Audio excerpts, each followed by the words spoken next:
নমস্কার বন্ধুরা, কেমন আছেন সবাই? Welcome to my channel Sharmi's blog. তো আজ এটা হচ্ছে রবিবারের ব্লগটা কন্টিনিউ করছি আর কি। যেই সকালে একটা মর্নিংয়ে রবিবারের ব্লগ ছেড়েছিলাম, এটা হচ্ছে তারপরের ব্লগটা। শ্রীহান এখানে কি করেছে দেখুন। আমি গেছিলাম স্নান করে রেডি হচ্ছিলাম, তো ততক্ষণে শ্রীহান ওর পাপাকে বলেছিলাম দেখতে, পাপা ঘুমিয়েছিল।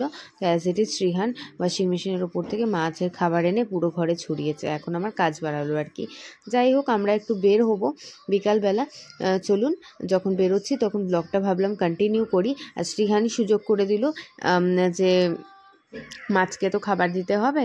তো মা ভেবেছিলাম আপনাদের সাথে শেয়ার করব আমাদের বাড়ির এখানে যে অ্যাকোরিয়াম, সব মানে বড় অ্যাকোরিয়ামের যে মাছের যে জায়গাটা আছে, এত সুন্দর এত সুন্দর, এত ভালো লাগে দেখতে। তো ভাবলাম যে বের হওয়ার সময় আপনাদেরকে দেখাবো। আর মানে ওখানে যাওয়ার কোনো প্ল্যানিং ছিল না, যাওয়ার প্ল্যানিং ছিল অন্য জায়গায়। সুরজিৎ গুগল থেকে দেখেছিল একটা খুব সুন্দর আর কি অ্যানিম্যাল, সমস্ত ধরনের বাইরের মানে যেগুলো হচ্ছে আপনাদের সমস্ত রেয়ার অ্যানিম্যাল আর কি, সেখানে আর কি একটা জায়গা আছে ব্যাঙ্গালোরে। তো ওই জায়গাটা গুগল থেকে ইউটিউব থেকে দেখেছিল সুরজিৎ, তো ওখানে ভিজিট করতে যাব। কিন্তু যাই হোক, আমাদের সাথে যা যা ঘটলো পুরোটাই দেখাচ্ছি আজকে। তো ওই উদ্দেশ্যে আমরা বের হয়ে পড়েছিলাম। জায়গাটা বেশ বাড়ি থেকে অনেকটা ডিস্টেন্স ছিল, 17 কিলোমিটারের মতন। তো ওয়েদারটা খুব ভালো ছিল। হ্যাঁ, রবিবার দিন আমার শরীরটা বেশ ভালোই খারাপ ছিল। কিন্তু কি হয়েছে, সকালবেলা একটা প্যারাসিটামল খেয়েছিলাম, আপনাদের সাথে ব্লগে শেয়ার করেছিলাম। তারপর দুপুরবেলা খাওয়া দাওয়ার পরেও আমরা খাওয়া দাওয়া করেই বের হয়েছি। তো দুপুরবেলা খাওয়া দাওয়ার পরেও একটা প্যারাসিটামল খেয়েছি। এবার কি হয়েছে আমি বুঝতে পারিনি, শরীরটা একদম পুরো ফিট লাগছিল।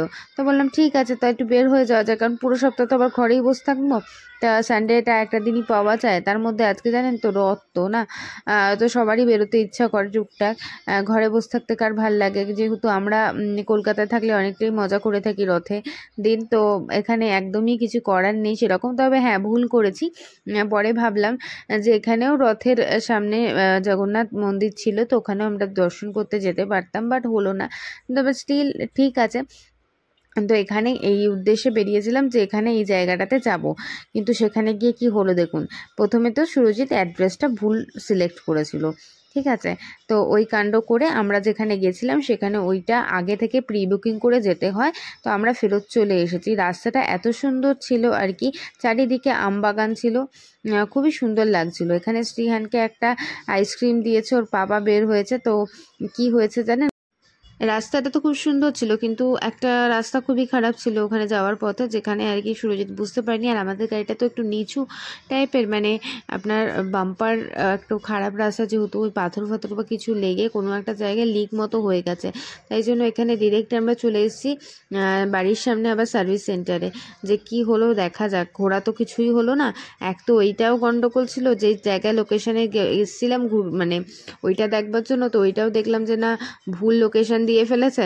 তারপরে ওখানে গিয়ে দেখলাম কিছুই নেই সেরকম, শুধু চারিদিকে আমবাগান আর আমবাগান। তো যাই হোক, ওখানে আমরা গাড়িটা এখন দিয়ে দিলাম। তো ওই দাদা বললো যে কালকে দিয়ে দেবে, মানে একদিন লাগবে আর কি ওটা করতে। তো এমন কিছু হয়নি, খুবই ছোট একটা ব্যাপার। তো যাই হোক, দেখলাম কিছু একটা অয়েল ওখান থেকে পড়ে যাচ্ছিলো বারবার ধরে ড্রপ করে। তো এই দেখুন কি বিশাল, দেখুন অ্যাকোরিয়ামটা। তো মাছের খাবার যখন নিতেই হবে, এখান থেকে আমি ফাইটার ফিশটা নিয়ে গেছিলাম, তাই ভাবলাম আপনাদের সাথে শেয়ার করি। এটা পুরো আমার বাড়ির একদম কাছে, 3 কিলোমিটারের মধ্যে আর কি। এখানে না প্রচুর অ্যাকোরিয়াম শপ আছে, মানে আপনি যাবেন না, রাস্তায় রাস্তায় অ্যাকোরিয়াম শপ অ্যাটলিস্ট দেখতেই পাবেন। মাছের মানে অনেকের বাড়িতেই হয়তো মাছ রাখে আর কি, তার জন্যই এত অ্যাকোরিয়াম শপ আছে। ইভেন বড় বড় মলগুলো, যে মিলিয়ন মার্টে যাই বা রয়্যাল মার্টে যাই, সব জায়গায় একটা করে ফাইটার ফিশ এমনি পাওয়াই যায়। মানে একটা বোলের মধ্যে একটা করে ফাইটার ফিশার বিক্রি করে আর কি।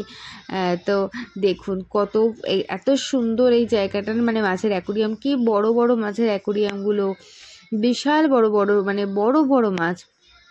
তার মধ্যে আমি অত নাম টাম জানি না কোনটার কি, কিছু কিছু মাছের নাম জানি, বাট কিছু কিছু জানি না আর কি। তো আজকে যেহেতু আমাদের মানে আমারও শরীরটা অত ভালো ছিল না, শ্রীহানেরও ভালো ছিল না, কিন্তু তাও আর কি জোশের বসে বেরিয়ে গেছিলাম প্যারাসিটামলকে। বাট ঘোরা তো কিছু হলো না, জাস্ট একটা লং ড্রাইভ হয়ে গেছিলো। আর তার মধ্যে গেলাম ঘুরতে, হয়ে গেল গাড়ির সমস্যা। তো গাড়িটা দিয়ে জানেন, গাড়িটা তো এখন দিয়ে দিলাম, এবার আমরা যাব কিভাবে? হেঁটে হেঁটে, তো অ্যাকোরিয়ামটা একদম কাছে ছিল, গাড়ি বাড়ি যেখানে দিয়েছি তার থেকে একটু হেঁটে এলেই এসেছি, তো তাতেই আমরা পৌঁছে গেছি অ্যাকোরিয়াম শপটাতে। বেশি হাঁটতে হয়নি, মানে 2 মিনিটের মতন ডিস্টেন্স ছিল। তো সুরজিতের খুব পছন্দ এই অ্যাকোরিয়ামগুলো, ও সমানেই আসে, দেখে আর বলে একটা নিয়ে যাব কিনা, কিন্তু ব্যাপারটা কি হচ্ছে, নিয়ে গেলেই তো হলো না, রাখার জায়গার ব্যবস্থা করতে হবে সমস্ত কিছু। আর যেহেতু আমাদের ট্রান্সফারের গল্প হতে থাকে, কিন্তু এখন আপাতত নেই, কিন্তু স্টিল তাও নিয়ে গেলেন, অনেক ঝামেলা আছে অ্যাকোরিয়াম পরিষ্কার করা। সব থেকে বড় কথা কি বলুন, শ্রীহান যেহেতু ছোট আছে এখন, ও তো কিছু বোঝে না, কাচের হয় অ্যাকোরিয়ামগুলো, আমি ভীষণ ভয় পাই। আর ওটাই হচ্ছে ব্যাপার।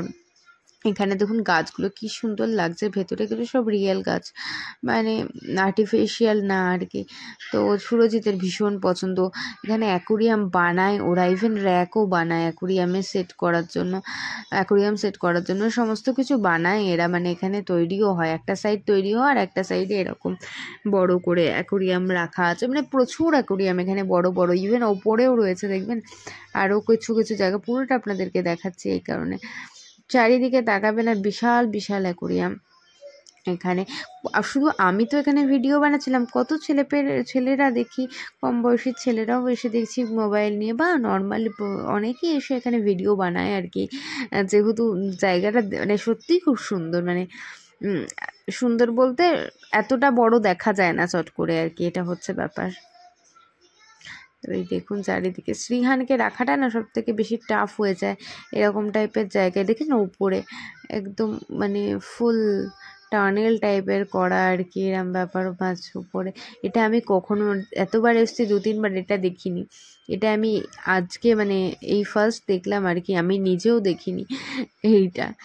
তো যাই হোক, তো সুরজিৎ বললো আমি দেখেছি আগে, না আমি তো দেখিনি, মানে আগের দিনও আমি দেখিনি। এখান থেকে আমরা ফাইটার ফিশটা নিয়ে গেছি, সুরজিতের ভীষণ ইচ্ছা একটা অ্যাকোরিয়াম নেওয়ার জন্য আর কি, কিন্তু ও যেই সাইজগুলো বলছে সেই সাইজগুলো নিলে ভীষণ মুশকিলে পড়বো আর কি। আগে কোথাও পার্মানেন্ট শিফট না হয়ে না অ্যাকোরিয়াম কেনা খুব মুশকিল আর কি। আপাতত মোটামুটি পার্মানেন্ট এখানেই আছি, তাও স্টিল আর কি। মেনলি ইউভ মানে শ্রীহানের বাড়ির নাম হচ্ছে ইউভ। তো ইউভ যতদিন না একটু বড় হবে, একটু বুঝতে শিখবে, আমার ভয় লাগে সিরিয়াসলি। মাছের খাবারটা ফেলে দিয়েছে, কখনো অ্যাকোরিয়ামের মধ্যে কিছু দিয়ে বাড়ি মেরে দিলেই গেল। তো এটা হচ্ছে মেন। এই দেখুন এখানে সুরজিৎ এই অ্যাকোরিয়ামগুলোই দেখছি আর কি। তো যাই হোক, খুবই সুন্দর জায়গাটা, তাই ভাবছিলাম যে আপনাদেরকে দেখাবো। আজকে শ্রীহানি ব্যবস্থা করে দিল যে না চলো আজকে ব্লগিংটা বানানো হয়ে যাবে এখানেই, তোমার এখানে মানে এখানে তো আসবো কিছু কাজ থাকলে তবেই, না হলে তো আসা হয় না। তো যেহেতু খাবারটা ফেলে দিল, তো ওই কারণে আমাকে খাবার নিতে তো আসতেই হবে, নাহলে ওকে কী দেবো আমি ফাইটার ফিশটাকে। ভাগ্যিস আমি দুপুরে ওকে দিয়ে দিয়েছিলাম অলরেডি, তার জন্য রাতেরটা আমার শেষ হয়ে গেছিলো, পুরো কৌটোটা ধরেও খালি করে দিয়েছে এরকম ব্যাপার। তোর মধ্যে 2 প্যাকেট ফিশের খাবার ভরা ছিল, তো পুরোটাই ও ফেলে দিয়েছে, কিছু করার নেই, আমাকে আসতেই হতো। আর একটা ভাবলাম যখন এসেছি, আর একটা জালি, ওকে ধরার জন্য একটা জালি লাগে, তো ওই জালিটাও নিয়ে গেলাম আর কি। একেবারে আমি ওটাও করতে পারবো, আর টার্টেলের খাবারগুলো যখন টার্টেলটাও অনেক মাঝে মাঝে নোংরা করে দেয়, সবসময় জল পাল্টানো হয় না, তো ওইটাও আমার জন্য ইজি। এখানে শ্রীহান বদমাইশি করতে লেগে গেছে, তো ওইটাও আমার জন্য ইজি হয়ে যাবে, ওই জালিটা দিয়ে টার্টেলের খাবারগুলো তুলতে পারবো, যেটা ও খাবে না।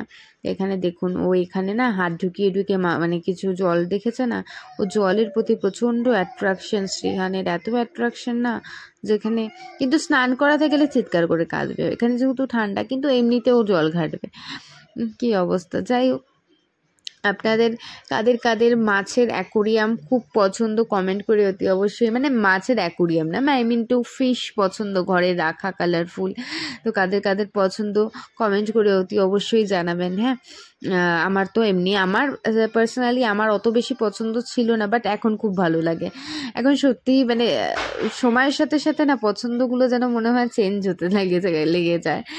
তো যাই হোক, এখন অনেক কিছু ছিল যেগুলো অত বেশি আমার না, আমার যেমনি ডগ অনেক বেশি পছন্দ ছিল, মানে এখন আমার ফিশও ভালোই লাগে বেশ। কখনো মাছের অ্যাকোরিয়ামের প্রতি অত বেশি ইন্টারেস্ট ছিল না, বাট এখন ভালো লাগে। দেখতে বেশ কালারফুল হয়। তো দেখুন, আজকে হচ্ছে শ্রীহানের প্রথম মানে অটোতে বসেছে, এর আগে কোনোদিনও অটোতে বসায়নি।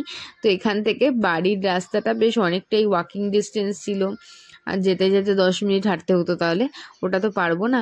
ফার্স্ট আমরা গাড়িটা ওখানে যেহেতু সার্ভিস সেন্টারে রাখা, তো ওখানে আপনাদের ওইখান থেকে অটো ধরে নিলাম, কারণ ওকে কোলে নিয়ে নিয়ে হাঁটা খুব ইম্পসিবল হয়ে যায়। তো আমারও শরীরটা আস্তে আস্তে জ্বর আসতে লেগেছিলো ওই সময়টা। তো বললাম যে না ঠিক আছে অটো করে নিই। তো শ্রীহান নেই, ফার্স্ট টাইম অটোতে বসলো। তো যাই হোক, ও অটোতে বসেও বেশ ভালোই এনজয় করে এলো। আর অটোতে এখানে দেখলেন কিরমভাবে মিটার বক্স আর লাগানো ছিল একটা পেটিএমওয়ালা, ওই সমস্ত জায়গায় এখানে না অনলাইন পেমেন্ট। আমাদের ওখানে তো সব কিছু ক্যাশ ক্যাশ ক্যাশ, আর এখানে অনলাইন। তো যাই হোক, চলে এলাম বাড়িতে বন্ধুরা। তো আজকের ব্লগটা এখানেই এন্ড করছি, নেক্সট ব্লগ নিয়ে দেখা হচ্ছে খুব জলদি আপনাদের সাথে। বাই বাই সবাই, খুব খুব খুব ভালো থাকবেন বন্ধুরা। আর ভিডিওটা ভালো লাগলে একটা লাইক অতি অবশ্যই করে দেবেন। Bye bye.